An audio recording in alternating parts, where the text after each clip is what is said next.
জামাই ষষ্ঠী জমজমাট, আর তার সাথে আমাদের পেট পুজো।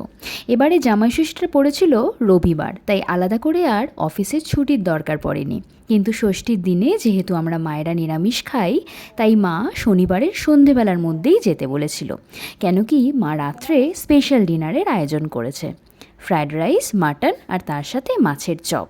তাই শনিবার সন্ধেবেলার মধ্যেই পৌঁছে গেছিলাম বাপের বাড়ি। এই সুযোগ আবার হাতছাড়া করা যায়? যাই হোক, তার পরের দিন আবার জামাই ষষ্ঠী, সকাল থেকে তাই বাড়িতে বিশাল তোড়জোড়। এই দিনে জামাইয়ের সাথে সাথে সন্তানদের মঙ্গল কামনায় মা ষষ্ঠী দেবীর পূজা করা হয়। মা ষষ্ঠী দেবীর সাথে সাথে আমাদেরও যে পেট পুজো সমান তালে চলছে, এ কথা কিন্তু অনস্বীকার্য। ব্রেকফাস্টটা শুরু হলো ছাতুর পুরভরা কচুরি আর তার সাথে ঘুগনি দিয়ে। আর জামাইয়ের জন্য তো রয়েছে স্পেশাল আয়োজন। আমার বাপের বাড়িতে জামাই ষষ্ঠীর দিনে জামাইকে চিড়ে, মুরগি, দই, ফল, মিষ্টি দেওয়ার রীতি রয়েছে।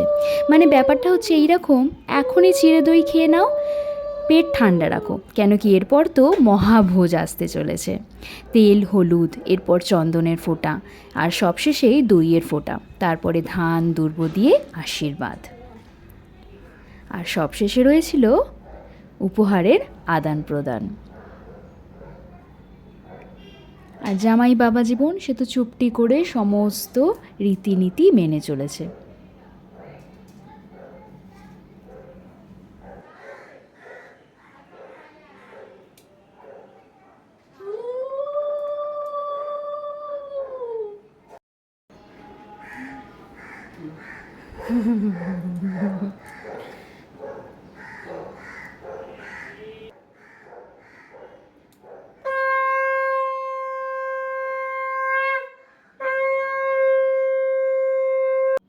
এই যে আশীর্বাদ পর্ব শেষ, এবার চলছে উপহারের আদান প্রদান। এবার ছিল দুপুরের খাবার।